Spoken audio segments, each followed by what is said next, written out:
And welcome back aboard Blurred Force One with your boy Mo and your girl Polly. And this is the Supercast, where we talk about all things superhero in our pop culture media. That's movies, TV shows, video games, and comics. And we talk about the news, do some speculation, all that good nerdy stuff. And before you get into the podcast today, you know what to do. Get down there and hit like on this video. So we're back for the 206th episode of the Supercast. We're heading into the holiday season, which means of course that I am spending way too much money on on nerdy things because they're putting a lot of stuff on sale at the discount stores. Look, I am a creature of habit, and the habit is if it's made of plastic and it's got superheroes or pop culture stuff on it, I'm gonna buy it. They figured me out. So how to part me with my money. They're gonna sell you everything. Yeah. Everything they can. Well, I'm the same way, just probably about like resin. It's Cause I buy. look. I mean, it's even more expensive, like, and you can't do it that often. But yeah. what are you gonna do? You They're can't pretty. look. You can't take it with. You can't take the money with you, so you may as well. Well, you can't take the statues with you, but I'll try. Stop poking holes into my into my rationalization. How you doing today, by the way? Welcome back to the show as always. I know you've been Pretty good. I know you've been getting your nerd on. I've been seeing you talking about Marvel Rivals. A new season's coming out All the soon? time, all the time. Yes, you're yes. The ready new for the season new starts season? tomorrow. I'm not ready because again, it's gonna be like a big spending spree. First of all, you gotta buy the battle pass because it has classic costumes for Wanda and for Black Widow, like classic comic book costumes. Of Mhm. course, I'm gonna buy that. And then they releasing like a lot of new costumes and a lot of stuff for the anniversary because like it's approximately a year ago that the game was launched. It was like just December 6th, I think. Mhm. And of course, there are going to be a lot of stuff, a lot of events, and they're releasing Gambit and Rogue. Yeah. So in the beginning of the season, yeah, they're releasing Gambit, so that's why suddenly everyone is a fan of Gambit, and they made him a strategist, which is a glorified heel. So yeah, it's I was gonna be gonna exciting say now. It's gonna be. I was gonna say is Rogue gonna be a support? No, obviously she's Well, not. Obviously. fortunately, because that was the what people expected, and I was hoping that that wouldn't be the case because Rogue is not a support. No. She is not. She is a tank, and Gambit, he's technically a duelist, but I'm glad that they're making him a strategist, which a lot more versatile and like. I don't understand how that works actually. because his powers are not. That's a healer. Yeah, his powers No, don't he heal doesn't heal, anybody. but It doesn't make any sense. technically he is a support, and I saw the argument that since he charges up things, he can like boost damage for other characters, which is something a support does. Mhm. So yeah, that works for me. Yeah. Apparently he can like heal someone with his cards. Sounds fake. That That doesn't make sounds any fake. That sense. sounds fake. And of course they're gonna incorporate that into the comics somehow. Somehow they're gonna make Gail Simone go out there and make Gambit suddenly have this secondary or third, however many fucking mutations he's got now. They're gonna make him have some kind of secondary. Well, you know mutation. what? I'm still mad that they just ignoring the fact that he had like this hypnotic eyes. I mean, But I you know they'll it's a figure it very out. creepy power, but it just I mean, you he's can't just take it away from him. I mean, That's why people liked him. he's from New Orleans, or he's from not New Orleans. He's from the Bayou, so he's got that like Louisiana. yeah. He's got that that vampire Lestat aura or some shit like that, where he's just gonna. No, he just steals stuff. Well, yeah, but he also he has that little Cajun thing, and he always likes to like. No, he has that little thing where you spend like 5 minutes with him and then you're looking for your wallet. He steals hearts That's too. the only thing. Remember, he steals hearts. Yeah, too. but he steals the wallets. So Wallets first. yeah. You been doing anything else nerdy this week? Yeah, a lot more nerdy stuff. I read some comics. I actually played. Yeah, I did play a lot of Rivals. But I also read comics and I played Dispatch. Finished the game. Right. Oh I'm gonna yeah. talk about it later. Absolutely. Yeah, we're Yeah, gonna we're gonna definitely talk about that. I I Since it's a game was I'm not gonna I was play. gonna. Damn it! Why? It's really good. I mean, it's not perfect, and I have some complaints, but we'll get to that. And I was gonna watch something. I was gonna watch Frankenstein actually because Mm. yeah, everybody's talking about this movie, and I'm interested in watching it, but I didn't have the time. Not yet, Ah, okay. Yeah, I but need I to will. watch that too. I definitely need to. I've been hearing a lot of good stuff. People are like, I was I bawling mean, it, and I well, was like, all right. I was like, okay, well, y'all, really? I was like, I was slow afraid down a that I little would bit. be like vomiting. Because I was, the yeah. last thing I watched from Del Toro was Pan's Labyrinth, and it was Uh, really hard to watch. I And still ever have only since watched then, I half of just that. didn't watch anything. Yeah, I've only watched Oh half yeah, of that. I don't think like you need to see the other half. It doesn't get better. Well, I yeah. mean, it's great. It just does. It's not good. Hmm. It's hard to watch. I love that's my favorite kind of movie. Hard to watch. Hard to watch movies. Madam Web, then. I'm. You know what? That's okay. Yeah. Oh my gosh. I'm not even gonna touch that with a 10-foot pole or with spiders from the Amazon. I'm not gonna touch either of those. Um, my nerdiness. Okay, I didn't do a ton, but I have been doing a rewatch of Stranger Things season 4 with my daughter in anticipation of the new season coming out in a couple weeks at this point. So we're we're dedicating a couple days out of the week to just binging through it. It's weird because the episodes are so damn long. It's actually required if you want to like get through. Binging those is hard, but it's been fun though. Season 4 is very good in my opinion, and she loves the show. I barely remember it. Yeah, well that's exactly why I'm rewatching it. So that was a good time. I did read a couple of comics. I was I've been working. I didn't not all of them. I just read a couple issues. So hey, don't get too excited. But I've been I'm trying to make moves through Ultimate Spider-Man. I'm actually really this first arc of Ultimate Spider-Man is really interesting. I'm quite enjoying it. I'm trying to get to the end of the Ultimate Universe before the end of the year. I don't know if I'll make it, but we'll see. So that was a good time. Didn't have a ton of time for other things because as I mentioned last time, we had a cold snap. I was really trying to get those all my whole garden situation worked out. So I didn't do too much more than that. Besides watching Bat Fam, which I am gonna review at the end of this episode. So, but I did do some nerding on a budget. Let me tell you what, Ross, the store I keep telling y'all about that I go to, they have been really disappointing me. They have a lot of toys that they're gearing up for, for Christmas, but it's not the gold mine that it was last year. Like this, maybe I just gotta wait till December, but I've been Maybe you already bought everything they got, no, you and would now think. just you have too Well, much stuff and nothing impresses you. well, they have a lot of anime stuff, which I'm not gonna buy because one, I like anime. I don't love it, and two, it's more expensive than I want to pay. They have Goku statues for like, $16 to $20. I don't care that much. I've seen Dragon Ball. Yeah, I mean they have the various like Jujutsu Kaisen and It's just Bleach and when all you that. have like 500 episodes and it's just season one, you get so It's a discouraged. big deal. Like I get it, these they know people that a lot of people do like that stuff, so they will buy it. I'm not gonna buy the anime figures. I did see a few things like they have a like kind of a crossover figure set of the Ninja Turtles and Masters of the Universe.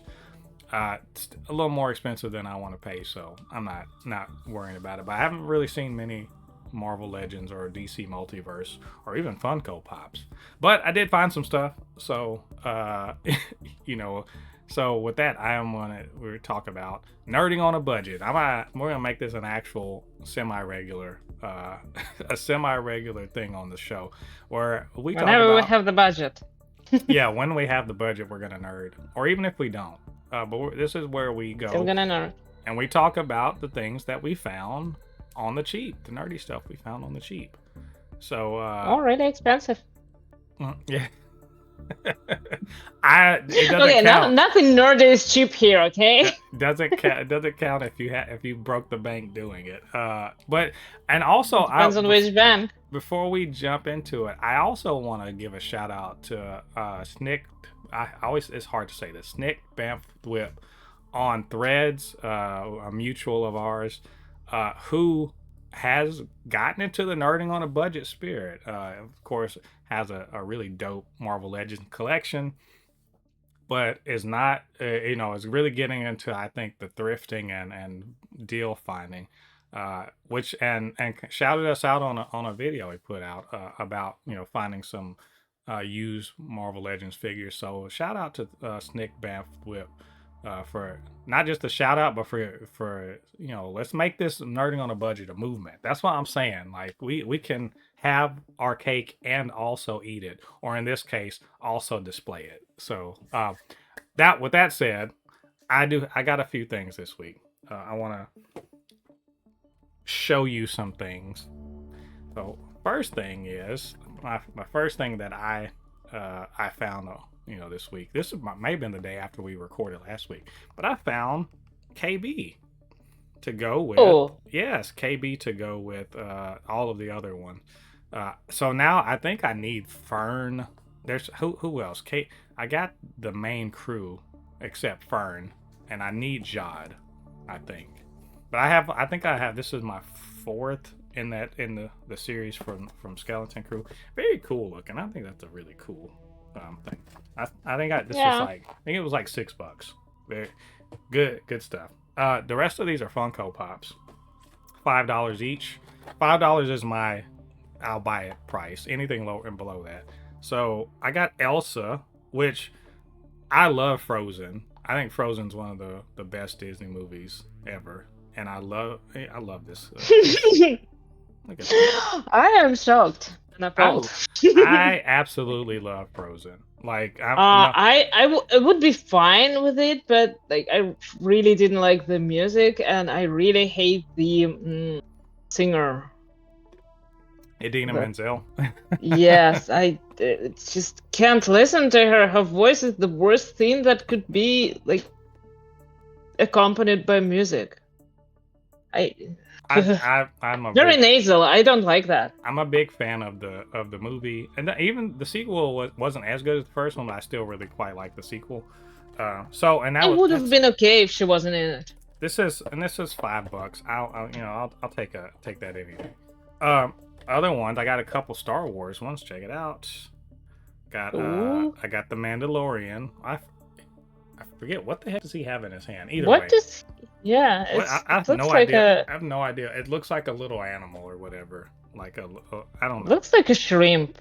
Yeah, it looks like like a little stingray or what. Either way, Mandalorian, and I also. What a shrimp. Yeah, I also got this one's dope. From the Mandalorian, also, this is Luke Skywalker with Grogu. Oh, so you can sort of see it, but Grogu is on it. Luke the kidnapper. He's on his back. He stole the baby. And this is when Luke was still once Luke was still a good Jedi Master before, No. He just stole somebody's child. And then he tried to kill his nephew. It kind of adds up, Well, that's all. Those are my thing. Yeah, I mean, look, Luke, a failure as a Jedi Master. Hopefully, Rey will do better as rebuilding the Jedi Order. I don't think so. I mean, she can't. She's starting at the bottom, so she only can go up from here. I mean, like Luke. Rey the Palpatine. Yeah, I mean, Luke pretty much failed to make. He pretty much made Darth Vader light. With his failure, so I mean, I don't know what else. And then he pretty much remade Darth Vader. So. Yeah. Well, Comes and goes, that's all my Not nerding easy on. being a Jedi. That's all of my nerding on the budget. But I will be back next week. I'm pretty sure I'll find some cool and new stuff, and I'll share that stuff with you guys. So, with that being said, you know what time it is? It's time for. Let's see if I can. Clobbering time? No. It's time for. Let me see. Polly has issues because Polly, she's our resident comic book nerd and aficionado. Reads Connoisseur. comics. Yeah, reads comics all the time on a regular basis. Brand new comics, And so of course we got to see what And old comics too. Yeah, she's been new older comics, all that good stuff. So we got to see what she's been reading this week. So Polly, go ahead and take it away.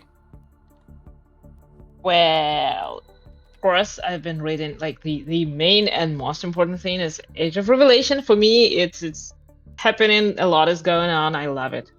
And the first thing is obviously Iron and Frost too, because well, it's Iron Man and Emma Frost.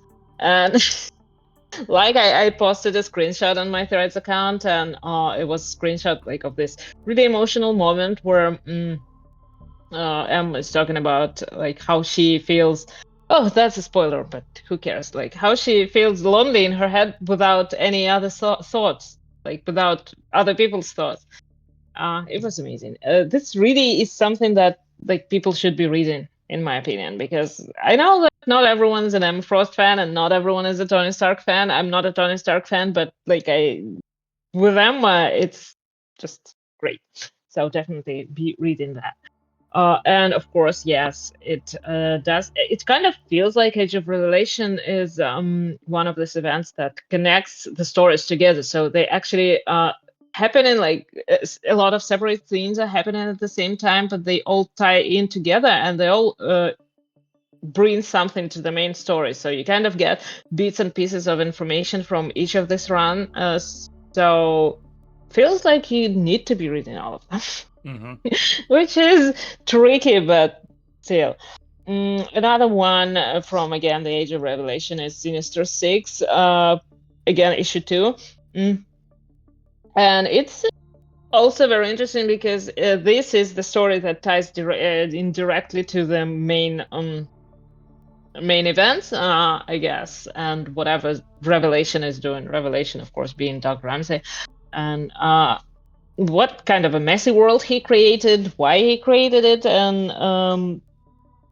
well, I'm again wouldn't be trying to spoil anything, but definitely feels like you should be reading all of this thing. Not you in particular. Not I'll you get specifically. to it eventually. I'll get to it eventually. Yeah, probably. I feel like this is kind of the old school event in a way. Feels that way.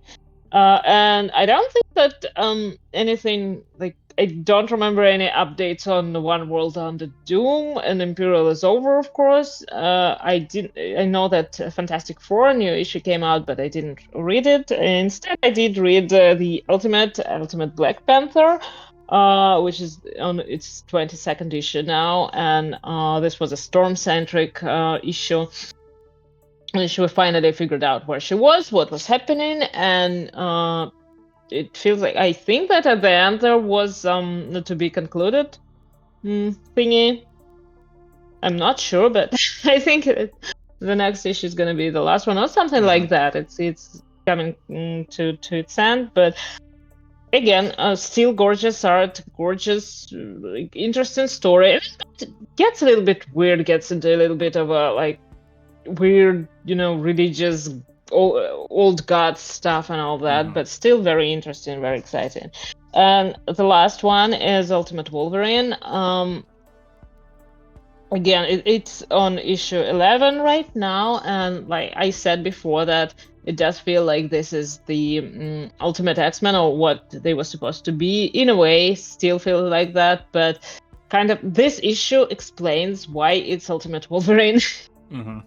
So, yeah, I don't know if I remember talking to someone and like just leaving a comment somewhere, and the person said, "I think I talked about that for them it feels like Ultimate X-Men is really what the X-Men should be, and Ultimate Wolverine is just too weird. And for me, it was entirely the opposite. That was funny, but I do feel like Ultimate Wolverine is a pretty interesting book in general, and it's a pretty dark take on the whole world that we're dealing with in Ultimate. Because when you read Black Panther, you get a Wakandan side of things. When you read Ultimate Spider-Man, you get the New York side of things, and it's kind of like this book is it does not give you the feel of the whole world.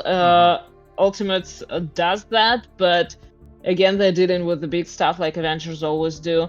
Or I guess Ultimate in this case. And Ultimate Wolverine is kind of like this dark corner of this world that is normally pretty forgotten. It's the Eurasian, I don't remember, Republic. Yeah. I think that is led by the Rasputins, yeah. And, well, just kind of feels familiar. So, yeah, it's pretty great book. I'm definitely feeling encouraged to check out the Ultimate stuff. I need to get on it because I got a lot of issues to read. Guess who has issues now? Well, actually, I forgot to include this, but I did read Rogue Storm, Part 2, also a great book, and I also recommend it to everyone. I think it's going to be only 3 issues in general, so it's a pretty quick read and enjoyable one. And for fans of Rogue and Gambit, definitely would. Okay. Well, and Storm. I would say sounds good. So I gotta get to it. I don't know what's taking me so long. I'm often like finding myself doing other things, and then I forget, like, oh, I got a whole subscription that I could actually use. Maybe I could use, but then I'll have downtime when I'm waiting on something. I'm like, let me load up a comic book.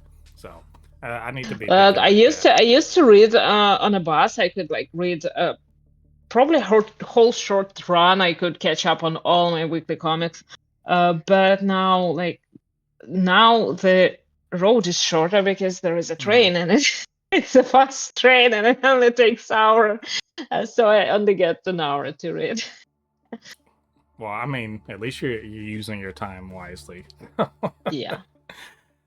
So yeah, this is the Supercast. We kind of went through our preliminary things, our nerding on a budget, our Polly's comics, but we do have quite a decent amount of stuff to talk about in the news. You wouldn't think so. We're getting towards the end of the year, but yeah, they're dropping stuff. So we got a few things to talk about, like Star on the Walk of Fame for a luminary, I say, of comic book movies. Well deserved, I think. Are we going to get a follow up? Or I guess we're to one of the best, I think, Marvel MCU things that have ever been made. Unfortunate cancellation for a show that I think is pretty good. Thanks a lot, Paramount. I'm looking at you. Bob Iger confirmed some bullshit. Some real bullshit that Disney is about to be up to. We're going to talk about why it sucks.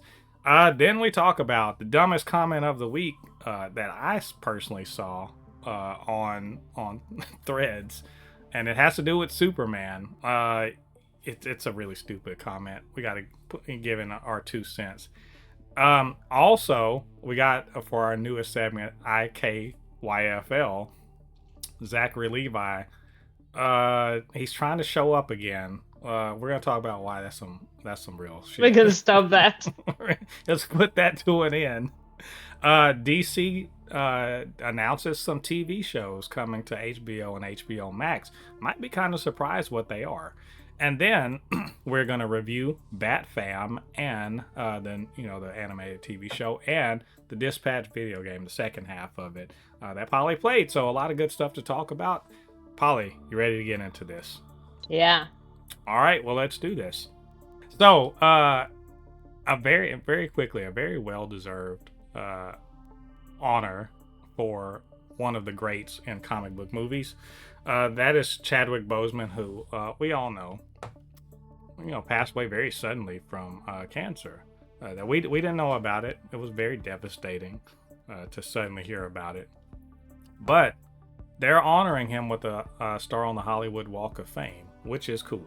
Now, I will say, almost anyone could be honored this way, just because it just costs money, and you just kind of got to get it approved by, I think it's whatever the city council or whatever that's in control of that.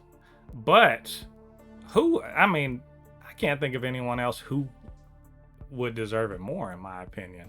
A lot of the people that got honored, I have no problem with them being up there. The most recent one that I remember Cheryl Lee Ralph got one. I love her. She's been at it for a while. There's a bunch of people that got it, but I think that this is awesome, posthumously showing, he's one of the best. He was one of the best, and we all miss him dearly. So I love to see this. Polly, I feel like you're gonna agree with me on this. Yeah, that's an easy pick. There's I don't really know like how many people are there and what does it take to get there and what do you have to do, but like seems like he definitely deserves it.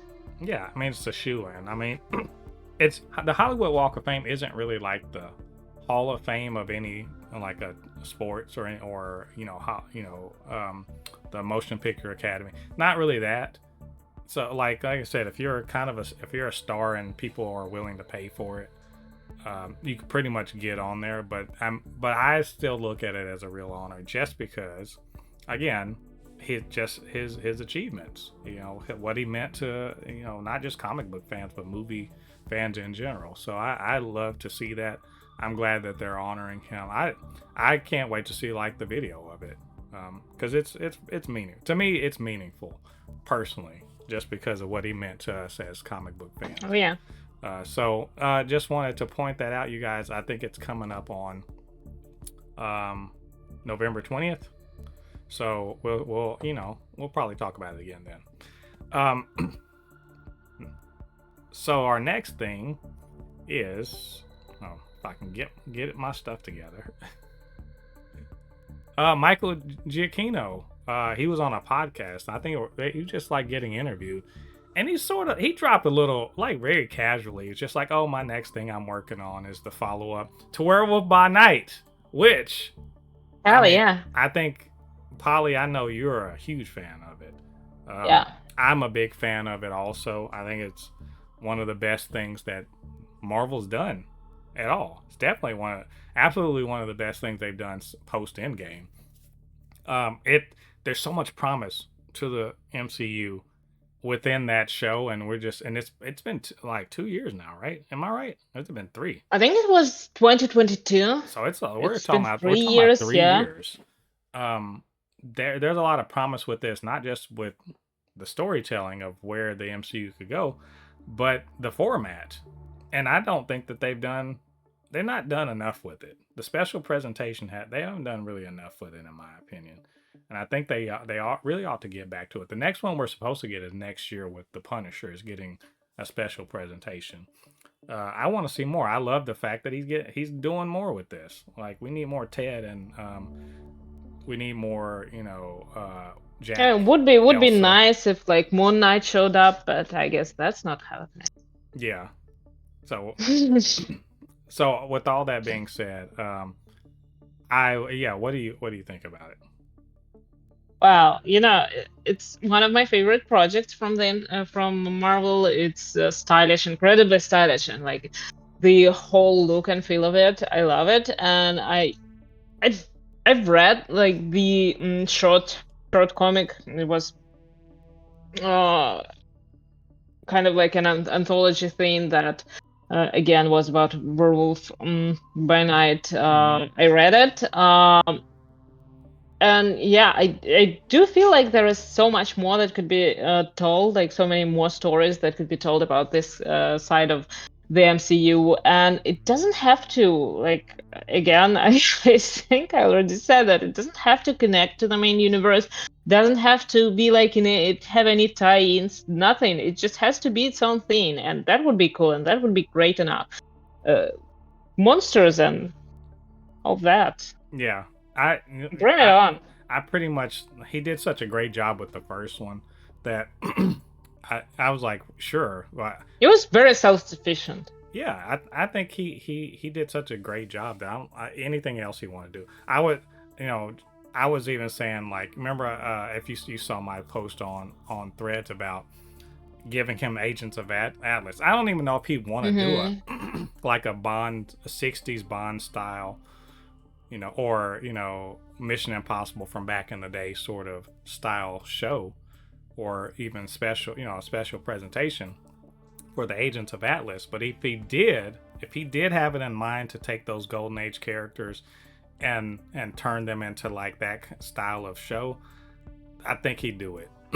Because You know, the thing is that this project is specifically right up his alley because that's what he was interested in to begin with when he wanted to be a director. And I think that there is it's not an assembled, but I think it's a part of the assembled series, the making of Werewolf by Night. It's called Director by Night, I think, and that's a really interesting documentary. It talks a lot about his inspirations for the movie and in general just his history of interest in movie making. And it's just weird, and we at the same time we're lucky that he became a composer because his music is amazing. And again, Fantastic Four theme, incredible. And we're lucky that he got the chance to shoot something like that in that particular style.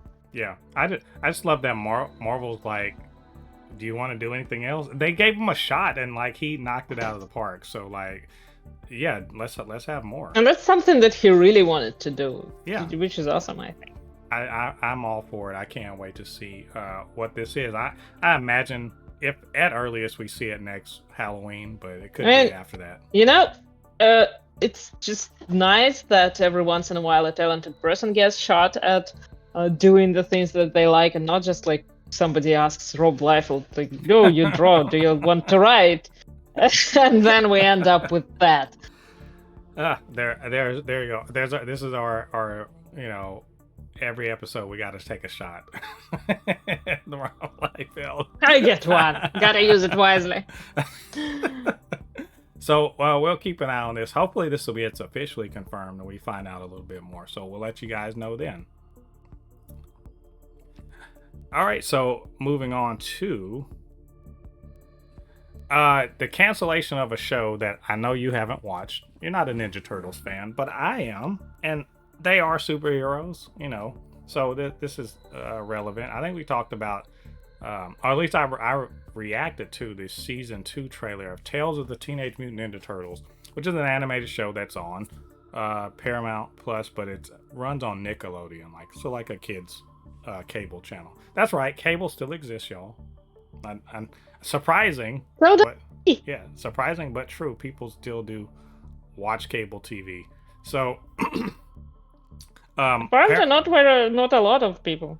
They canceling shows. Well, there's a reason for this, and first of all, fuck you, Paramount. I have multiple reasons to say that. Because we talked about the takeover of Paramount by Skydance and the people behind it and MAGA and blah blah blah. So fuck them. But the other reason is, as this is like when Warner Brothers was taken over by Discovery. They started canceling shit, right? They started cutting shows, literally taking finished shows and being like, nah, you can't have it. And season 2 is about to come out, by the way. Like, I want to say this month or next month. So they're going to put it out. So they're not releasing? No, they're going to release it. They're going to put it out because it was supposed to be on cable. So they are. But this is a kind of an indication. Well, it's not again, fuck them. But cable's dying. Let's just be real. Like, they're trying to figure out how to make cable be real, still a real thing in the face of streaming. And so as a result, things that are cable only are less attractive in terms of their revenue. They're not going to get as much ad revenue, etc. And also, this is a bad trend in my opinion. probably Disney's the only one that doesn't do this. And I thought Paramount might be the same, is that they're taking, taking less, not even want to say risk. They're investing less in kid focused program and also kid animation. So Disney, like that's their thing. They're gonna keep making animated shows. Nickelodeon does that too, but they're refocusing now on streaming and less about the cable stuff. And so this, and like another one was Adora the Explorer show. They canceled them, so the upcoming seasons are going to be it, while they refocus on streaming stuff. I kind of hate this. I think or maybe I hadn't said it, but I was subscribed to Paramount Plus for years. Like I think for like 3 or 4 years. And I recently, like this year at the beginning of the year, the beginning of the year, somewhere around February, I let it lapse because Star Trek wasn't out and there wasn't anything to, even though I kept the subscription for a while, I just like let it lapse. Then all this stuff with Skydance happened, and I was like, well, I don't see a reason to re-up. Now I have an extra reason to not re-up. Like they're killing off a show that I think is really great, and it's attached to a movie that I also think is really great. The Mutant Mayhem movie. So I'm not happy about this. This is just further reasons for me to not want to have anything to do with Paramount products. And I hate to say that, but it's just true. Now, I know you don't watch Teenage Mutant Ninja Turtles. It's fine. But yeah, don't sound mad. Yeah, you're just like whatever. By association. But I just like, it's annoying. It's annoying when, first of all, there is no reason to just shut it down, and second of all, in general, if they keep doing that, they're gonna be shooting themselves in the foot. Well, I hope so.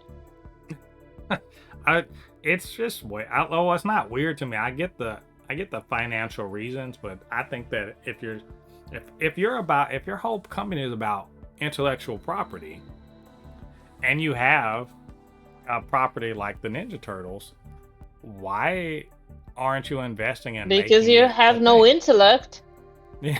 You have the property, you don't have the intellect. They've got lots of property, they got lots of money, and they want more of it. But like, the whole point of these studios, to me, is to make money off of intellectual property. So why wouldn't you invest like this? Why would you pull reshoot it into like a Christian movie or something? Well, they want to make money, not Teenage Mutant Ninja Turtles Born Again. Well, they like I said, they want to make money, not lose it. So, but it's wow. They're gonna brainwash the kids. I will be fair here and say that this is probably not anything to do with the fact that the Ellisons are in charge. They really are just like, cable is just dying, and it doesn't make any sense to have a show that's cable focused. So, but that still sucks, and I hate it. So. I don't like this. But anyway, we'll check out the show at some point, I'll check it out, and I'll let you guys know how I feel about it. So, another quick thing. Well, this was something that came about really, like, I want to say, was it today I saw this or yesterday? Well, either way, Bob Iger, he was doing some interview or whatever, but he says that Disney plans to embrace user-generated AI content. They're really excited. They seem really excited about it, which is funny to me. And you don't see the thumbnail, but it's funny. Just trust me, I'll send it to you after. It's funny. I worked hard on that one for like all of 5 minutes. Anyway, Bob Iger's like, yeah, we're doing AI generated content. And in fact, I think there must have been an investor meeting or something where he's talking about this. Which is funny because they just were suing OpenAI about the use of their IP to train like the AI. That's a big deal right now too. And I knew as soon as people were like, "Oh, good, they're fighting the good fight against AI." I'm like, bullshit. Fuck that. Yeah, you called it. They don't care. Look, they weren't bothered by the AI itself. They're bothered by the fact that they didn't get paid for the use of their stuff. They didn't care that the AI was making new shit with their stuff. They cared that they weren't getting a piece of the pie. So, like, anybody that thought any of these big corporations are that you thought they were going to be on the side of like human artists, protecting human creativity. No. What world are y'all? Are we living on the same planet? What y'all thinking about? If we talked about this a little while ago, but I was like, I remain, committed to this, this idea that if they can cut a human being out of the process, they will. The moment that they can make something that's just good enough for people to tolerate it, they will. And they don't give a shit about whether or not a person makes it. They care about if dollars come in. Technically, humans don't exactly make the great case for themselves. Like, somebody should, Morbius and Madame Web. Yeah, but my favorite movie. But I think those will be better than an actual AI generated content. You got would they? Here's the problem. Here's the problem with AI. Is that there are plenty of people that are making crap. And I'm talking about humans that are making crap that's derivative of other things, right? Everything's derivative, but it's derivative of other things. They're going to be doing the same thing in the most generic way possible. And unfortunately, people are gonna fucking watch this stuff. People are already posting their AI generated stuff and they're look how great. Like, they showed like some game that was AI generated on the fly, and it was like a fever dream. I'm like, how would you play this game? This game seems like, everything is fluid, nothing is nothing's stable, nothing's continuous. It's ridiculous. Well, that's what AI does. And then you have fucking Coca-Cola making their Christmas ads with AI. And again, if it's just tolerable, they'll just consume it because it's there. If it's tolerable but not good. Yeah, and some people still can't tell the difference. Like, my mom keeps sending me AI videos, and I'm like, Mom, it's AI. Yeah. She's like, so. That's what I'm saying. Like, so Joe from Muscles and the Multiverse put it really well. Like, I saw his comment today. It was like, WTF? Why? I'm paying to see professionally made shit, not garbage from some guy in his basement. Exactly. Literally, yes, but because even if they're gonna create it either way, we know that they put it out on YouTube for free. All this garbage, a lot of it, but like, Disney is trying to have us pay for it. I don't want to see what some dude, literally, he's probably gonna be in his mama's basement, but I don't care to see his take on my favorite characters or anything. Yeah, because he doesn't shut up about it. I think that's probably the worst. Like, if they had said, look, we're going to use AI to make stuff, I'd have been like, that's terrible. Expected, though. It's terrible. Yeah, we expect that. But it's user generated. But hey, at least you have like people who actually are good at making story, sort of, directing what's going on, right? No, they said so they're saying, hey, you can use, if you come on our platform, you can use our platform, pay us, and we'll make you, specifically for you, your own fan fiction come to life. And I get dude bros. And I guarantee the quote best user generated content, there's going to be a clause in there that says anything you create with their AI tools to make, they can use and monetize and not pay you a fucking cent. Which is what would happen anyway. But they'll say technically what this dude bros who gonna run to use that, they deserve that. And this is pretty much exactly what the only problem that Disney and the other companies have with the AI companies is that they didn't cut them in on it. That's it. They don't have a problem with you. anytime you sit like the Miyazaki, the Studio Ghibli AI thing that was going around for a while, right? The problem, and I don't know if that Studio Ghibli itself has a problem with this, but I'm saying the problem with Disney, the only problem they have, or whoever that distributes it, the only problem they have with that is they don't get any money from it. If you want to spend your time for free making that stuff, all it does Literally is, making yeah, money for somebody else. yeah, they're fine with that. It's this, like, it's to me, because in gaming they have gaming mods, and I've always found it very interesting that when companies sue these mods, or sue these like projects to basically improve the game, or make additional content for the game, I've always found that very strange, because I'm like, they're just doing free work for you. And at the end of the day, you could just claim it or something if it was really that big a deal. It's so they're looking at it that way, I think, and it sucks. I think this really sucks, because there's gonna be so much garbage, like so much AI garbage, that people are gonna be like they're like, And oh, here's the worst narrative part. trash. Yeah, it's gonna be like we'll be able to separate the wheat from the chaff, so to speak, when it comes to like people trying to make real 5-minute shorts or some shit like that. We'll find out real quick. Most of it is garbage, and some of it might actually be okay, but most of it's gonna be garbage. No, what's really gonna suck is all of the AI trailers, and basically I don't want to call it all the deep fakes, but all of the fake ass shit that's gonna get people revved up and like, oh shit, they're restoring the Snyderverse. Oh shit, we're getting we're getting Spider-Man versus Superman. No, we're not. But they're gonna have the AI tools to do it, and then we're gonna be flooded. But they are restoring the Snyderverse. I hate it.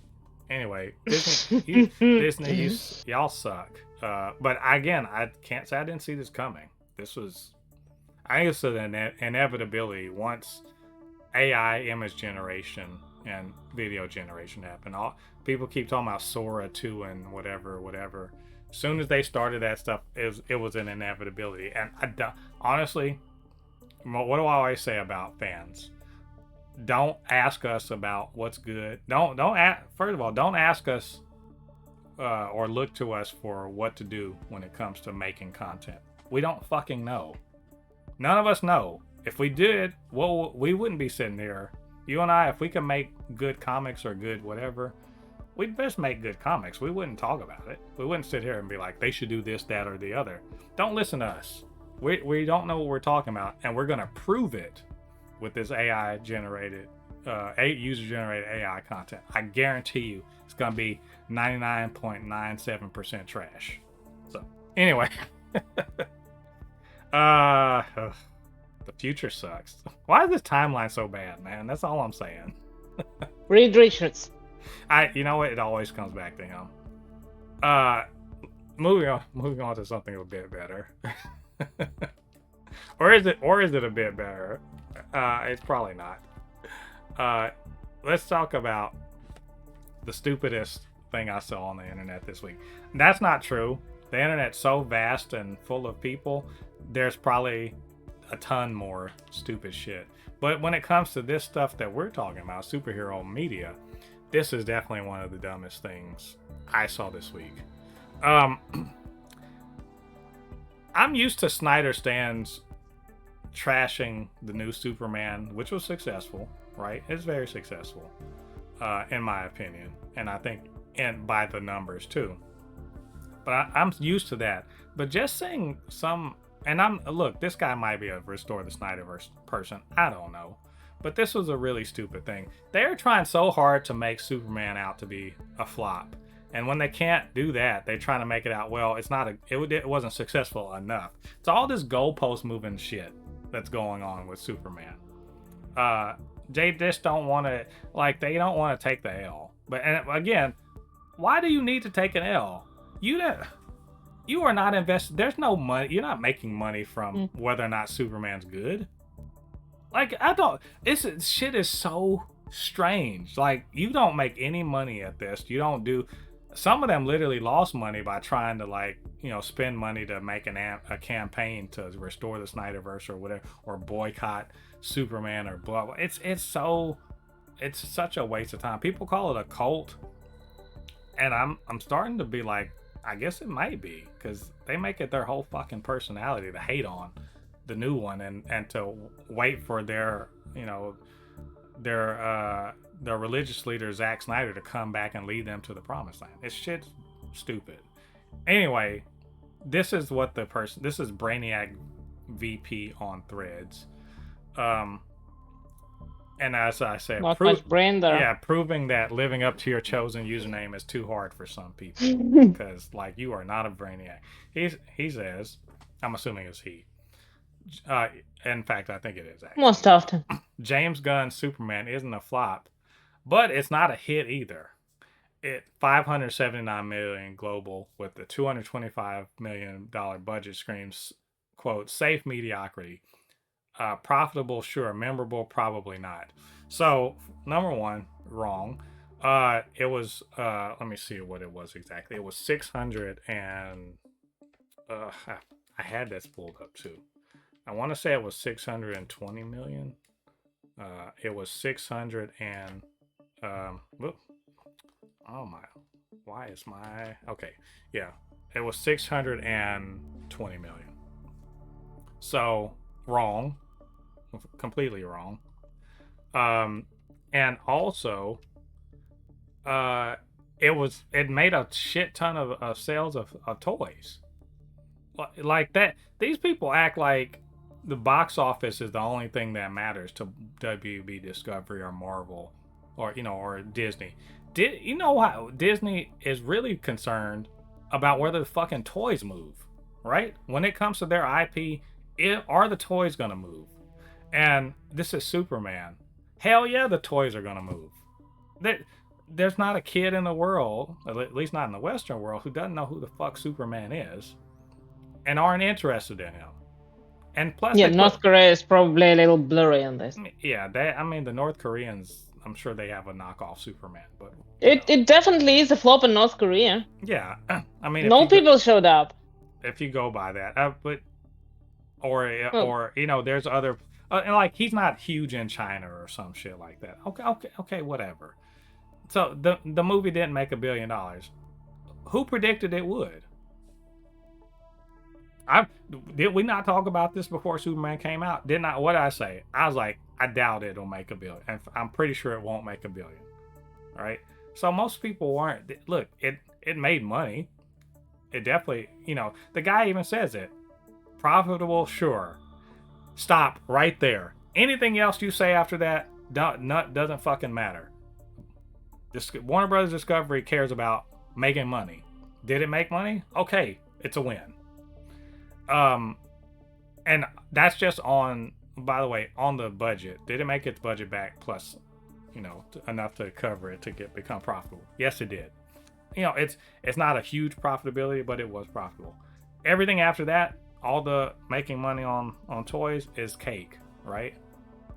Then he says memorable, probably not.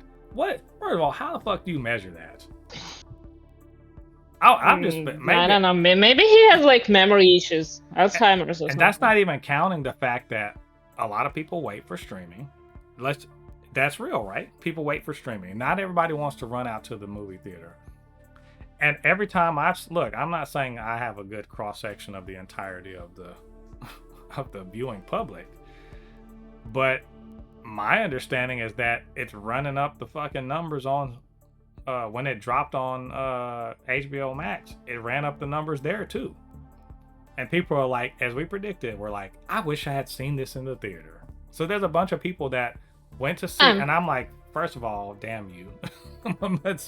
Why y'all are the reason why we don't get more stuff. But second of all, at least run it up on HBO Max, and they did. Memorable, probably not. Okay, well, that must be the reason why I have been seeing a bunch of YouTube videos of people being like, Superman's back. This is my Superman. I've been waiting all my life for Superman. I thought Superman was lame, but the new one proved to me that I was wrong this whole time. Hell, Cinema Therapy did a whole thing on it. Cinema Therapy did a coverage Superman, and I don't know if you watch Cinema Therapy. They got they got millions of followers. They're worthwhile. They're a worthwhile channel. So, look, it's the stupidest fucking comment. Whew. All right, I'm gonna. You know what? It does sound like this person is trying, like they're auditioning for Variety. You remember that headline when they were talking about Sinners and how it wasn't a success or something like that? Yeah. So this is either the same person or they're trying to like become one of the Variety's editorial. Yeah. Because that's that level of stupidity. It's wild. Like, people just be on the internet saying whatever. That's why I'm convinced they just just turn off the internet for this person. It's just engagement bait or something like, and trying to sound reasonable. And I'm like, not memorable by what standard? Like, I don't think you get the way this works. You only need a blackout for like a week just to lower down the level of stupidity on the internet. It doesn't work. You have to there are people on the internet, so they'll be stupid offline in the real world. So it's just this wild. Like this, y'all gotta find. You can't be stupid to millions of people offline at the same time because you need a platform, and the internet provides that. Yeah, that's true. And like I said, people just be on the internet saying whatever. Y'all need to find a new hobby. Find another reason another thing to define yourself. Because this whole hating on anything that isn't the Snyderverse is not it. It's the stupidest hill to die on. And there are a lot of dumbass hills to die on the internet. But like Zack Snyder doesn't give a shit about it. So he is not gonna, as they say, he's not gonna fuck you. Stop talking. Start a Madam Web movement instead. Yeah, I mean, find another lost cause. But anyway, dumb and hey, that's. Boo! Yeah, stop, just stop. As that meme says, just stop. Speaking of just stop, this for another segment we have. I know you're fucking lying. Zachary Levi wants to be back in at DC. He was like, I'm gonna see if I got the exact quote because it's worth saying. Zachary Levi, he wants to come back to the DCU because Shazam, Fury of the Gods, that really burned up the box office. People really loved that one, as far as I remember. He says, I loved playing Shazam. It was one of the most fun experiences. I grew up watching Christopher Reeve Superman and Tom Hanks in Big. I got to be both in one role. I love my Shazamily. Oh my god. Motherfucker said Shazamily, for real? Okay. We really shared an awesome experience over 2 films. If James and the Powers That Be said, hey, we would love to bring you back as Shazam, or if there was some other DC character. I love comic books, so long as it is something really worthy. First of all, let's work on you being worthy, because so far, I ain't seeing it. He kind of. I'm sorry, I'm just not gonna. I'm not going to forgive that whole RFK bullshit he did. I'm just not. All that shit, I'm not gonna forgive that. But then he has the audacity to be trash at his job and then want to come back. No. I'm gonna roast him some more. But how you feel about Zachary Levi wanting to come back to the Shazamily, which is the worst fucking portmanteau? I had some thoughts, but like once I heard the Shazamily, that escaped my brain, and now that's all I can think about. Like, what's wrong with you? Jesus, what was I thinking even before that? Oh my god! Oh, my thoughts. Well, no, thank you, for starters, and then like, if he grew up watching Superman and stuff, why did he grow up to be like a moron? I don't know. How does that happen? And Tom Hanks. He said Tom Hanks and Christopher Reeve. So you learn nothing. Is that what you're saying? No, yeah. It's just Emily. God. Also, he kind of Ew. sucked. He kind of sucked in Fury of the Gods. I'm just gonna say. He sucked in the first one too. Well, at least I can take the first one I liked, but the second one I did not. Just was bizarre. The second one, I was just like, how are you playing? Are you sure you're Billy Batson? Because I feel like you're not. But I mean, look, he's. It's not like he didn't get canceled because he did some really heinous shit. Look, he had some really stupid ass political opinions. To me, isn't there like some daily whatever that can give him a job so he would stop just popping up here and asking DC for a job? He's like, that's not happening. He's like, James Gunn, could you spare a dime? Could you please sir, please sir, may I have another? I'm like, nobody nobody, you know how people be like, nobody wants this. And I usually am just like, don't be. Nobody asked for this. Nobody asked for this. Usually I'm just like, I hate when people say that. But literally nobody asked for this. There's nobody restoring this. And when they say restore the Snyderverse, you are not part of that, dude. You are, my God, you are not part of that. They don't give a fuck about your part of the Snyderverse. Nobody wants it. At all. And you were talking about Daily Wire. He's doing that shit, and it's trash. Oh, then it's not satisfying for him. Well, I don't think it's Daily Wire, but he's like. I don't know, some daily garbage or something. His most recent movie is, and you may have seen the ads for it, but there's a little faith-based movie called Sarah's Oil, where he's in it, and I looked at the trailer and I was like, this looks terrible, and. Excuse me, what based movie? It's a faith-based movie. That's another word in our culture for Christian movies. Because it's funny, all the faith-based movies are Christian movies. There's no faith-based movie that's based on like Islam or like Hinduism or none of those. None of those are called. Well, there is Thor. I mean, those are just called fantasy. But I mean, that's pretty much what those faith-based movies are basically. Yeah. Christian fan fiction, more or less, but this one apparently is based on like a true story. But look, he's in it. I looked at the trailer and I'm like, how are you the worst person in the trailer too? What's happening right now? You're bad. That's because he's such a great actor. He's a bad person in his life, and so he's a bad person in the trailer. What he's really saying is, it sure would be nice if I start getting paid real money instead of this tiny little check. Nobody wants this. Well, they probably pay him in meals or something. I don't know. They're like, well, aren't we? I remember Gina Carano. That she didn't like that either. She was all about that until the movie release. I'm looking at this, and he was like, can I get a couple more zeros in this check? And they were like, let's pray about it. Let's shall we pray? God will provide. Like, let me see if God will send a message about whether or not to do this. Oh, God just said no. God just said, that's the word I got back is no. That's great, Zachary. That's great. It's like he's like, also, aren't you Jewish? Like, so what are you doing here? What are you doing? What are you doing here, man? That ain't even your religion. He's like, hey, I need, look.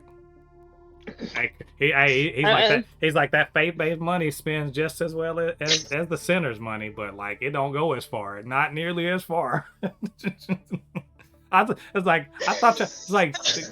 well, just he got thoughts and prayers and blessings. Yeah, thoughts and prayers don't pay nothing. No, pay one bill. He's like, they don't play rent. I was like, tell God I need some manna from heaven, because goddamn, this check is short. It's short. Well, maybe he should pray on it. I don't know. Oh, well, we'll see if it works this time. He was praying, he got down on his knees and hoped Shazam! Fury of the Gods would make $1 billion, and we see how that worked out.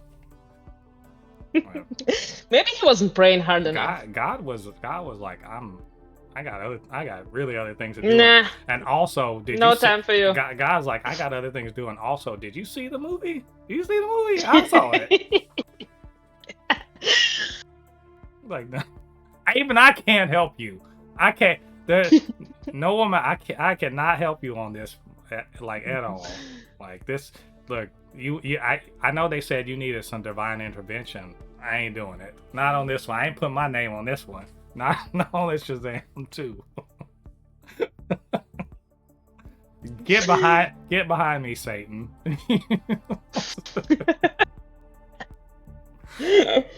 Have we roasted him enough? I feel like we could go harder, but you know what? Yeah, I feel like we could go harder, but you know, we can do the Christian thing. Yeah, we can turn the other cheek, or in this case, turn to something else completely. Like, anyway, Zachary Levi, nobody wants this. James Gunn is laughing. Like, he's probably not. Honestly, James Gunn's probably like. I don't think he even seen that. James Gunn would probably take a meeting with him, but he's not gonna put you in the like. You need to actually. Here's what I'll say. I'll be nice. Do something where you're not trash in it, and maybe you'll get a chance. But like right now, between the fact that your politics or whatever, but you kind of what? You're on the slide down, and like you're on the Scott Baio route.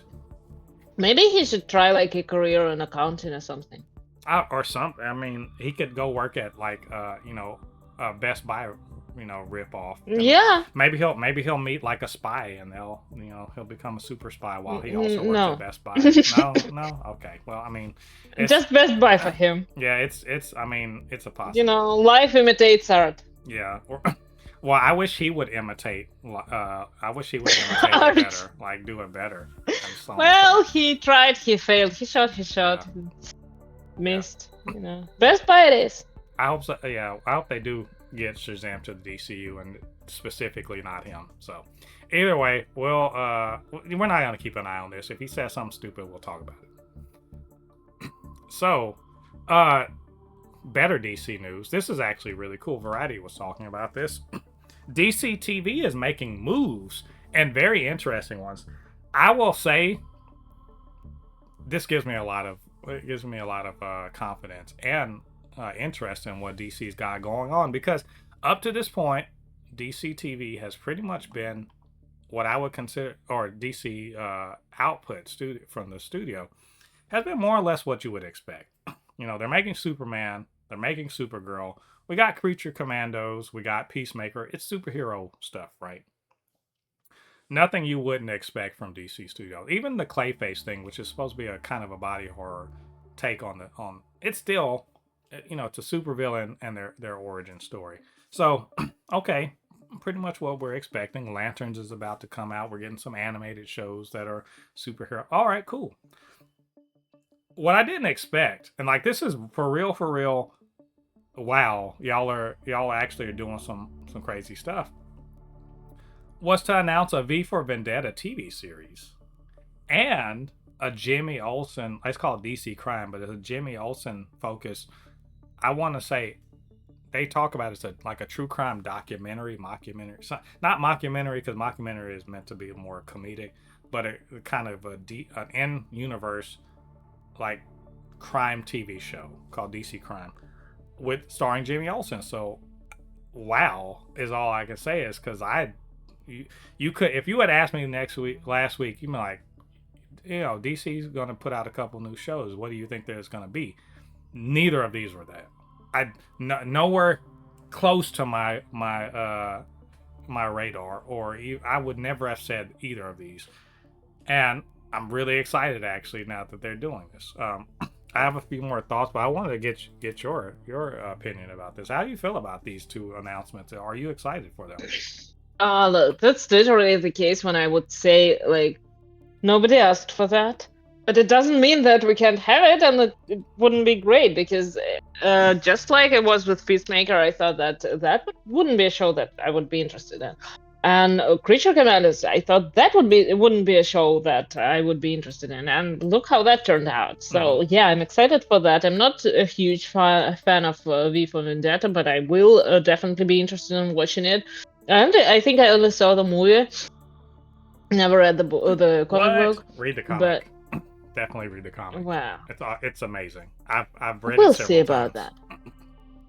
Well, you've read that several times, but you haven't read all the others that are coming out. Not a flex you think it is.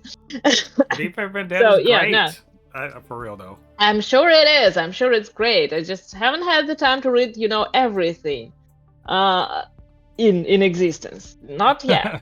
But I'll get to it in my own time. But yeah, it would be exciting to check it out, and of course, anything DC universe based is very interesting. I saw this news and I thought, like I said, I thought that probably nobody was like asking for this, although I saw some people asking for this actually. But the concept of it, like the something that's in universe and something that's focused on crime, that's actually interesting, and I feel like there is a lot of potential and what they can do with it. It's kind of the same thing as Werewolf by Night for Marvel. Keep doing that. Do the projects that have potential. Do the projects that have offer a different look on the universe, that make it richer. I'm excited. Yeah, I mean, I agree, and it's weird for me to say this, but I feel like DC Studios, they actually could show Marvel something about what to do. And again, it sounds weird to say that, but think about what Marvel TV output is. It's pretty conventional.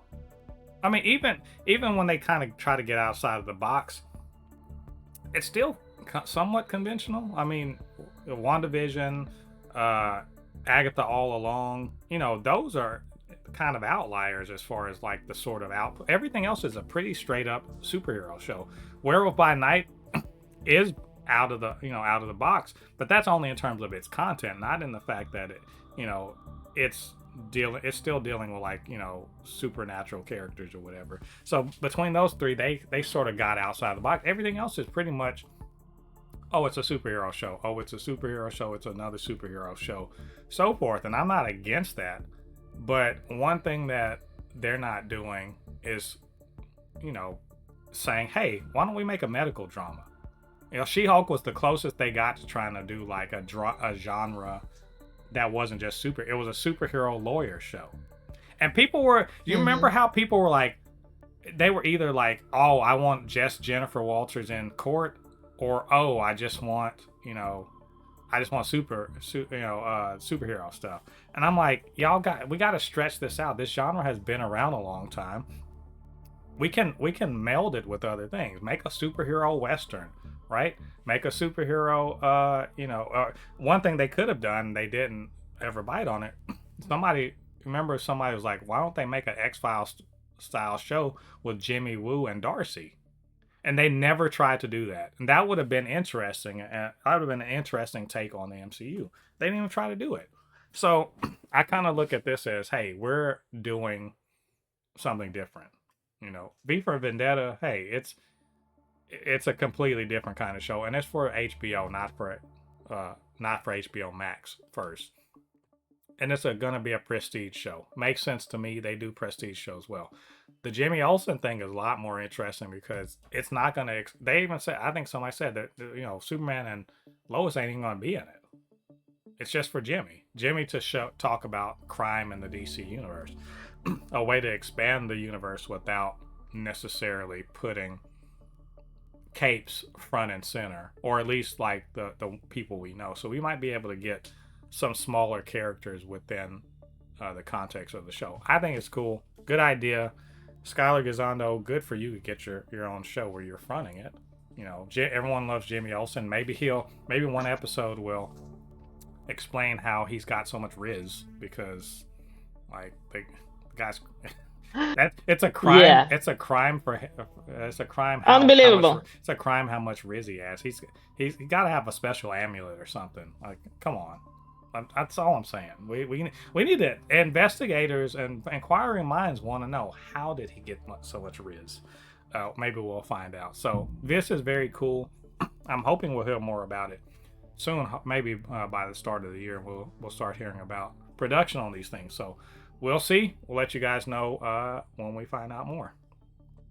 So that takes us to time for us to do a review of a show that I'm sure all of you comic book fans are definitely watching, because you're cool people that really love good entertainment, and also you're not prejudiced against kids animation, right? Right, everybody? All of you, right? Y'all want to watch Batfam, right? Oh, you I didn't? will. Oh. I will eventually. And this, Again. look, I'm being facetious. No shade on you guys. If you get and check it out, No nerd shaming. no nerd shaming, because look, I get it. Like, everything isn't for everybody. This is something I think over the last few years people have been trying to remind everyone that everything isn't for everyone. And this is a show explicitly for kids. If you look on it on Prime Video, it says TV7. So that's the level. That's the who they're aiming at. But it is, I consider it an all ages show where you can enjoy it anyway. I liken it. This is a favorable comparison, I will even say, even though I think the other show is better. But I liken it to like a Moon Girl and Devil Dinosaur, in the sense of, like, it's a kid focused thing, but I think you can enjoy it. Everyone can enjoy it. Let me make sure we understand what we're talking about. This is a spin-off of Merry Little Batman, which was a holiday, a Christmas themed Batman story starring Damian Wayne as the main character. And so this is a spin-off. Like, at the end of that movie, his dad is like, okay, you can be Little Batman, or Batman Jr., whatever you want to call it, and we'll go out and we'll fight crime. Damian has previously been trained by his mom, so he actually can kick ass. But he's been raised by his dad, basically. And Bruce is basically, he's a doting father, but also he's Batman. Then you have Alfred he's an elderly Alfred, not a young and spry one. And they basically, it's all about their adventures. Now, the difference between Batfam and Merry Little Batman is, in Batfam, they've expanded the character, the characters to include several other people. For instance, you get a Volcano, which is not a character I'm very familiar with, but basically has fire powers. But she's de-aged. She's a supervillain that was de-aged and lost some of her memories due to an unfortunate incident during a robbery. And so now she's basically a middle school. She's 12 years old, and she's living at Wayne Manor with Damien and Bruce and Alfred. They've taken her in, and basically she's the teenage daughter. She's such a teenage daughter. She's like the everything, you guys are so lame. She's always on her phone, and she's a little emo or whatever. And so she's the older sister to Damien's. He's a very excitable version of his dad, basically. He's not like the Damien you're used to from the cartoons or from the comics. He's not that one. He's a kid. He wants to be Batman, and he's pretty much a nice kid, and he's also a little too much. And so the emo middle school daughter, the elementary school kid, that's a little too much, right? And then you also have, for whatever reason, Man Bat lives with them too. Don't explain it, he just does. He moved in. But he's more like, instead of being like some big he's like kind of a middle-aged but he's a kind of a slobby like, if you ever watch American Dad, Roger. He basically think that he's always coming in with non sequiturs that are just like silly little things he's saying, or he's doing weird shit, and it's very funny, right? And then you also have Ra's al Ghul. Now you might be like, how is he a member of this? How's he here? He's a notorious supervillain, right? Well, he's actually in spirit form. So he's running around, sort of being like this evil granddad presence, but he's in a comical way because he's a spirit. He pretty much he can't actually do anything too nefarious, and also he's a very loving granddad. He loves Damien. He's a super. So it's just like this weird juxtaposition. He's always saying like, "Haha, we should boil our enemies alive," but also he's like, "Oh, Damien's the best," and no one ever touched my. And Damien calls him Pap Pap. So you get what I'm saying? Like it's this funny little juxtaposition, because again, it's a kid show, and then you also have God, I forget her name, but there's Bruce's childhood friend that is now she's all grown up, but she was Alfred's niece, and so she comes in and she's a not psychiatrist, but she's working with reformed supervillains, but also there's a secret going on between them too. They get what I'm saying? It's 10 episodes, and it's pretty much like any other kids show. Like episode to episode, something new's happening. They learn a lesson. Somebody's uptight about something, like Volcana. She's her name's Claire, but she's like, they won't like me unless I'm useful. So like, she's scared that they're gonna get rid of her because she doesn't fit in with the family. And Damien, he's always wanted a sibling, so he gets a sibling. Or Damien concocts a plan with the the twins of Harvey Dent. Harvey Dent reformed. We don't see him, but he has twin daughters. One of them's his one side, and one of them's like the other side. And so they hatch a plan to break in Star Labs, to break in to the secret room where they can see all like the cool stuff that villains that have had over the years. And then hijinks ensue. Like, it's stuff like that. They do. It's like any other kid show. But one thing I wasn't expecting, I should have. It's really funny. The show is really, really funny. Like, I was laughing out loud at all the silliness that was going on. This is a super fun show. Like, I get that people think Batman should just be like, scowling and brooding and whatever. He should be like Robert Pattinson 24/7. But that's not who this one, he's got a little beard. He's a doting father. He's kind of, super big on rules, but he's good as Batman. He's good as a dad, but he makes mistakes here or there. He doesn't know everything. And the play of him, between all of the characters is fun. Even Alfred is just like an old man that he's always around, helping them out or whatever. But even he grows as a character. It's a lot of like life lessons sort of thing, like kids shows tend to do. Lots of good jokes. He's a sweet kid. He's not like a dork. He's not I guess he could be a dork, but he's not like a brooding, wannabe League of Assassins guy. No, he's not that. Little asshole. Yeah, this show's wholesome. This is a wholesome show. It's got some good emotional moments. The animation is very stylized. It's very fun. You get to see various, like Killer Croc and Clayface show up in this thing, right? The Mad Hatter shows up. Some other C-list villains are in it as good guys. Even King Tut's a very good and funny one that they have. And then there is an overall story for the whole season that does culminate at the end. And it's just a good fun time. Good, surprisingly good action for a kids show too. Good voice acting, good animation. Overall, I had a ton of fun with this show. I don't tend to rewatch shows, but I could be convinced to give this another go. It's a good breezy, like 10 episode, 25-minute binge. So you'll get through them pretty quick, and I think you'll have fun. I really, really enjoy this. I hope they get a second season. This is a good idea. It's a good idea that can get kids into Batman.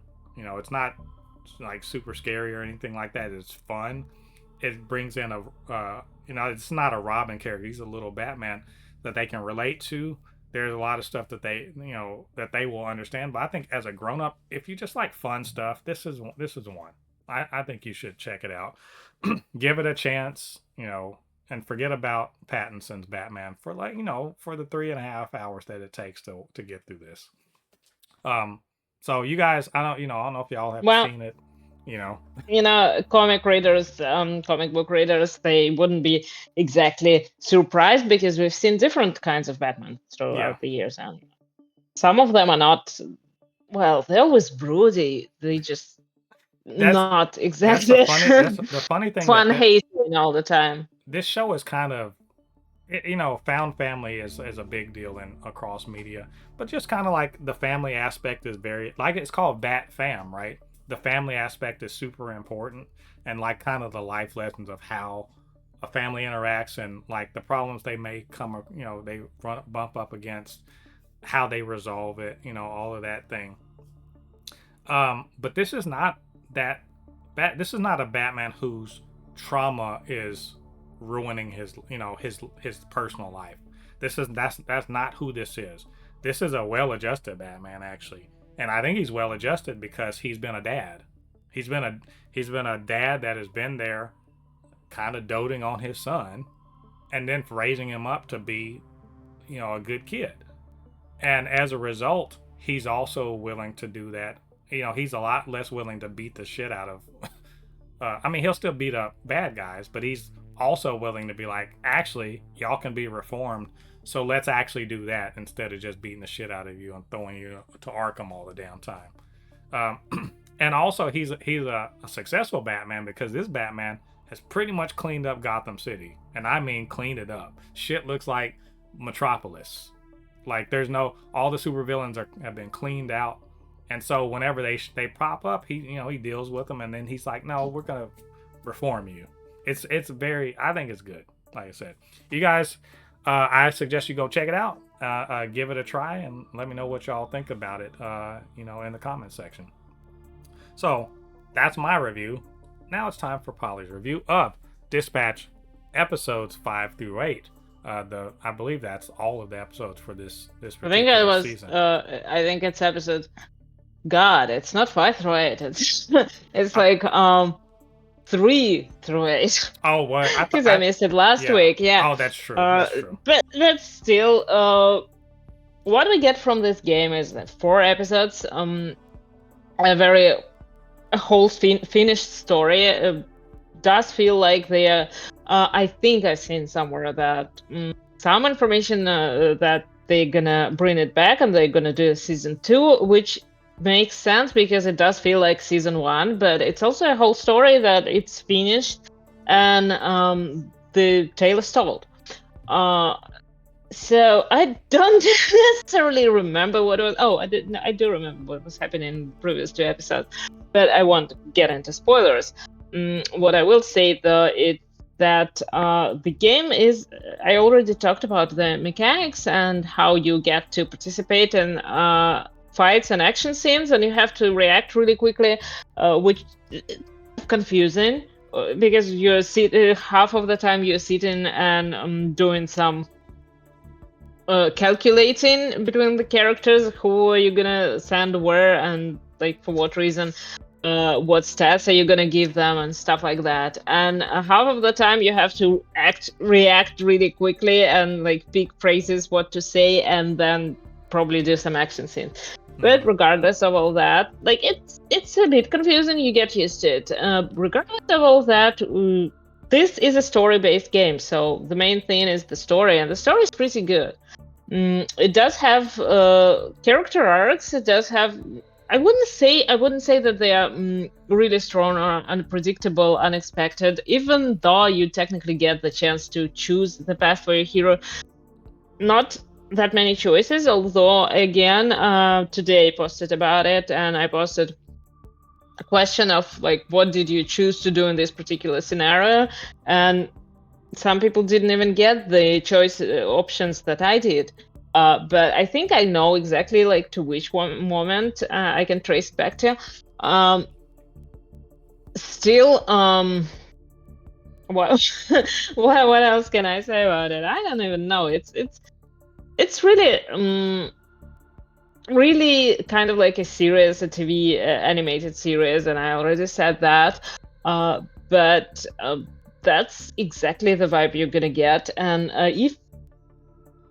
if you're not into this kind of games, I guess it would make sense to just probably watch a Let's Play or something, Yeah. or somebody streaming the game. Because yeah, but it's really good story regardless. So worth it, even if you're not gonna play it.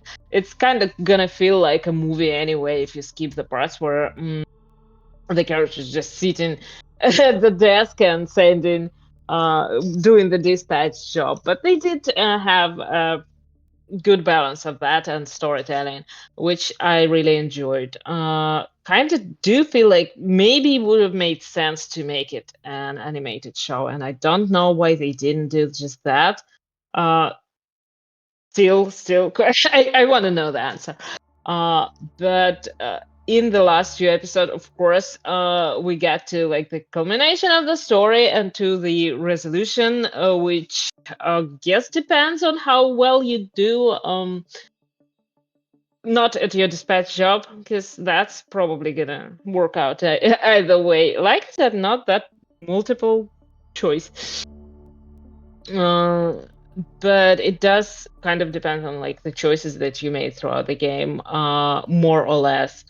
And I did not, like I said, like remember I was talking about the characters, and they are a little bit repetitive. Like they doesn't feel like they put a lot of thought into each character in particular, because I've read the materials, in the deluxe edition, they give you additional materials, and I've read them, and they were talking about how they like thought about the unique design for Malevola, which is one of the characters, who kind of like looks like magic. Just she pretty much has all the features of magic. She's just like a bit more muscly and like dressed differently, but in general, it's just magic and does the same things, portals and stuff, and has a huge sword. So they were talking like we were thinking about the unique like design and power set and yada yada, and how's that any of that unique? Then yeah, you just literally copied magic, and they did that with some other characters. I guess that it kind of feels unoriginal what they did with many of the secondary characters, and also it's not exactly. It kind of feels a little bit safe. Like they were trying to play it safe. They were trying to appeal to the wide audience, including people who are usually upset about everything, and that I did not particularly like, because that's why you get some limited choices. That's why the main character is a white guy. That's why his love interests are both white women. Well, one is a little bit darker, but it looks white to me. And that Aryan Ace character. Yeah, and then all the black characters, like it has two black characters on the main cast, as far as I remember, and they Sounds kind like of both too many. stereotypical. They both talk like with you know, like the characters from a 90s TV show. And it does feel like it's inspired by 90s TV shows, because yeah, you get all the diverse characters, but they're gonna be on the background. And Right. at times it does feel like they're gonna be a little bit stereotypical, and that I don't like. I would really, really be thinking about that if I was the, narrative designer or whoever is taking care of that. Otherwise, like, I understand that, yeah, you appeal to trying to appeal to everyone. You're trying to tell the story you want to tell. That's okay. That's fine by me. In that sense, the game is great. Check it out. Maybe we'll see a season 2. I think that we will.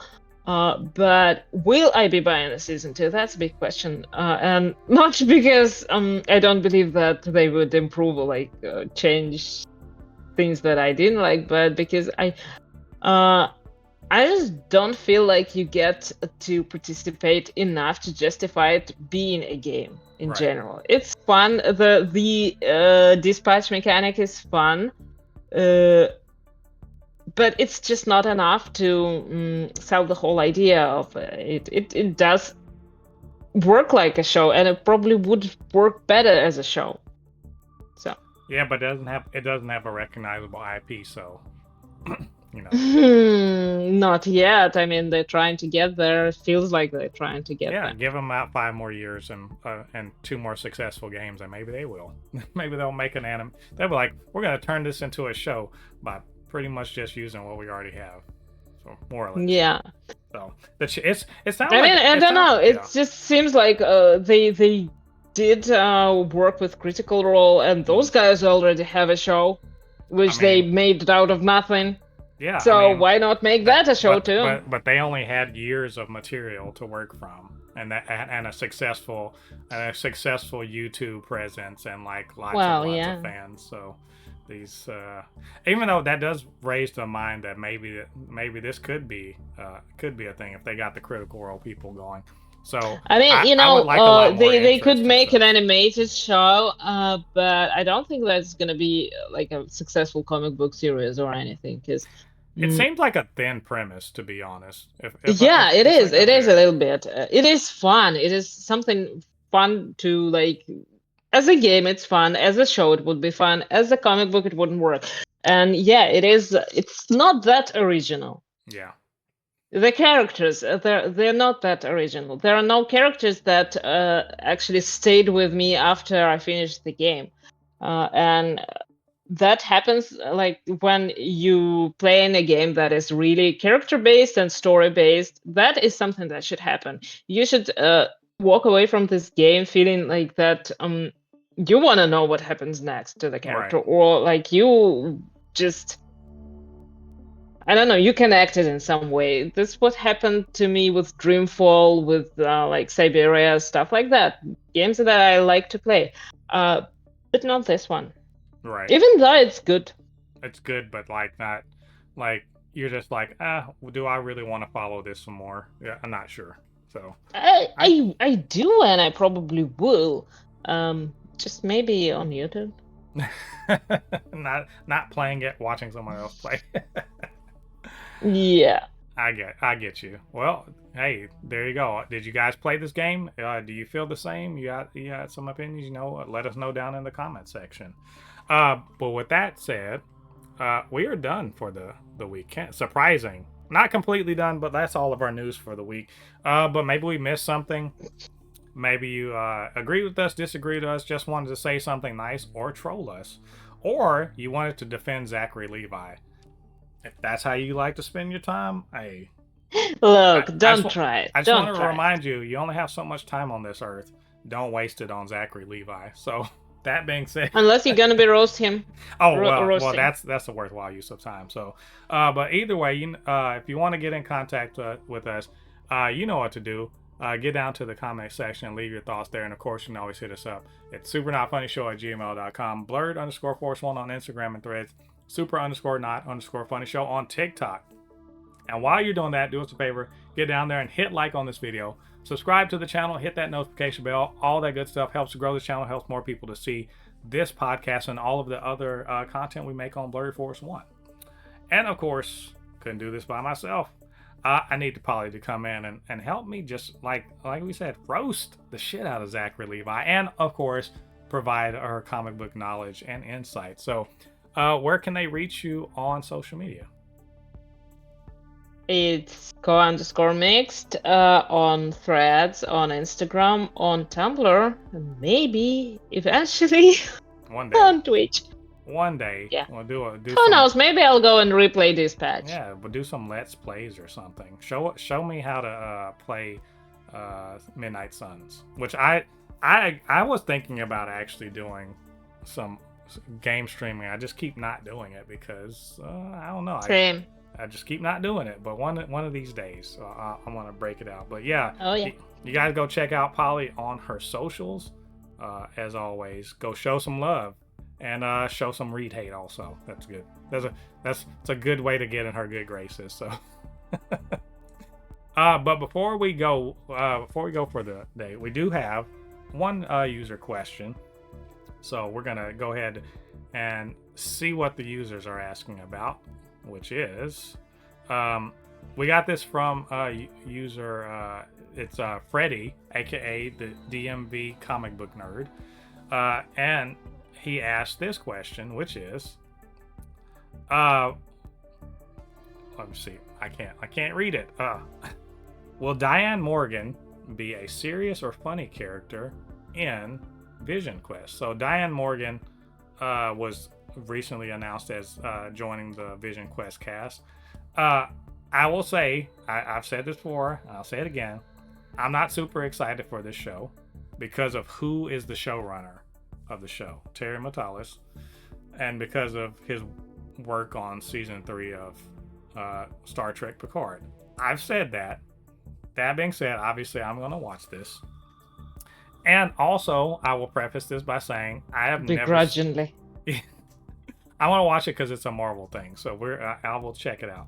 But also, I've never seen Diane Morgan's work beyond like some people mentioning it, so I had to go look it up. So this is what's the name of that show? Is it Kunk Across the World or something? Am I saying no, it it around was the world on Earth or like on something, England and stuff like yeah, that. something like that. It's so I watched it. So correct me if I'm wrong. Is she an actress but also originally a comedian? Am I wrong about that? I feel like I'm not sure if she's originally a comedian, but yes, in that particular show, she's in a comic role, and she kind of plays this fake documentary. What are they called? Documentarian, yeah.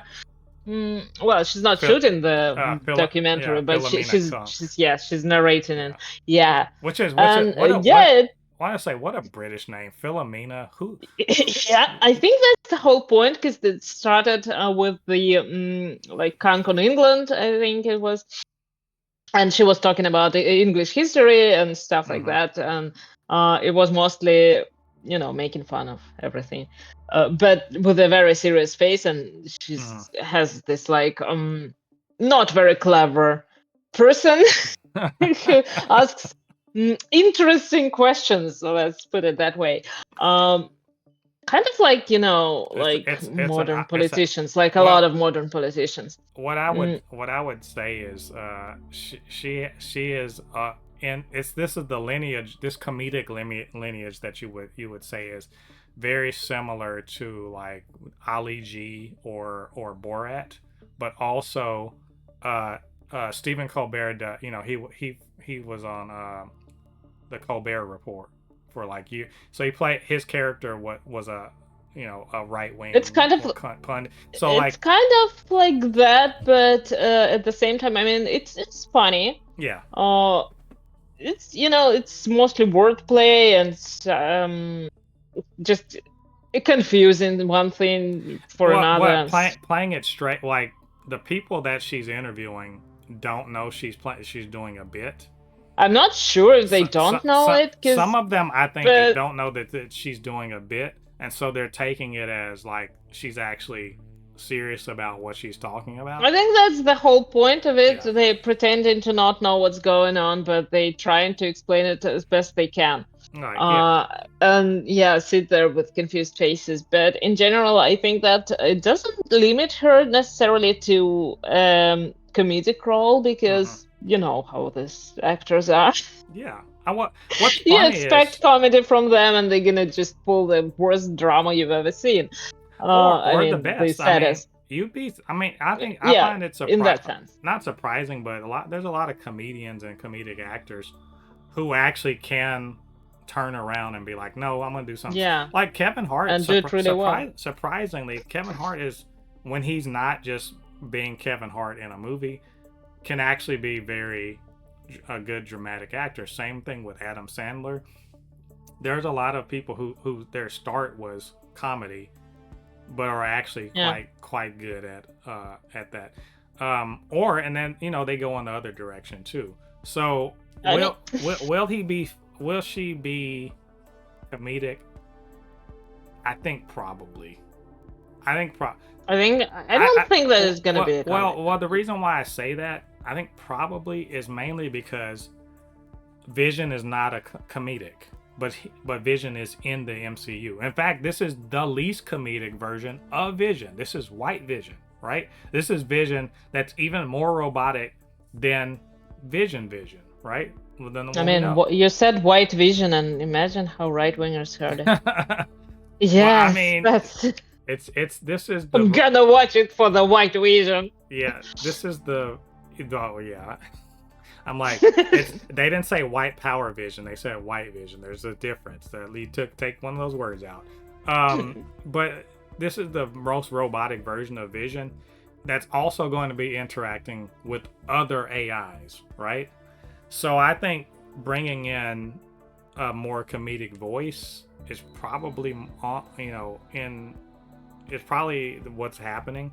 Consider also that in WandaVision, right? WandaVision was there's a lot of serious shit going on in it. And Jimmy Woo was brought in as a bit of a Catherine Hahn. and the funny and Catherine Hahn, but and even Darcy was in there, and she was comedic, but like Jimmy Woo was a little bit more serious he's a bit more serious in the show. So I think it's gonna be a balance, but really more there's the comedic aspect is probably what's gonna be there. Now, prove me wrong, y'all. I'll be happy, because that's the thing is I don't have it. My preconceived notions are very small for her as an actor, and it's best based on clips I've seen. So my preconceived notions are very small. I feel like I've seen her in something else, but I can't be sure. I will say I don't know anything else, so I'm just gonna say yes to the comedic thing. But like I said, prove me wrong. I'll be happy to be wrong about this, and to be honest, I think she'll probably do quite well in her non-comedic. Well, Marvel has a pretty good history with casting. Mm-hmm. Yeah, not necessarily in terms of like actors' behavior offset, but with the way they fit their roles. I mean, bring that that British dry humor. I'm with that. I'm all for it. So we'll see. At least it's clever. So yeah, well, I mean that remains. Well, yeah, the British humor is. Will the writing on this be up to that standard? No, we'll see. Well, I'm actually excited for this show. I'm really interested in seeing how it's gonna play out. I don't think that it's gonna be bad necessarily, because even with the cameos that we expecting, I still think that maybe you're judging it solely based on that particular season. I don't think that you're right about that. I absolutely am. Look, I've already said I'm already I'm skeptical, but maybe look, they're making moves like this, so I'm open to being wrong about this. So we shall see. It might end up being another Secret Invasion, of course. You know what? I'm not gonna entertain that right now. But at least it's not gonna be Madam Web. I mean, I feel like Secret Invasion was worse than Madam Web, so well, we'll see. Score one for Madam Web. Yeah, we'll see. But Freddie, you know what? I feel like we answered your question pretty well. But I don't know. You guys let us know how you feel about this question and what you think. So, with all that being said, that is the end of the show, episode 206 of the Supercast. Thanks for joining us. Come back next week. We are going to talk about even more news and, probably do some nerding on a budget, talk about some comics, all that good stuff, because we like to do that nerdy stuff here on the Supercast. So, until then, I've been Mo, your comic extraordinaire on all things pop culture, joined by my good friend, I can't talk, joined by my good friend Polly. We'll see you guys on the other side of the thread. Peace.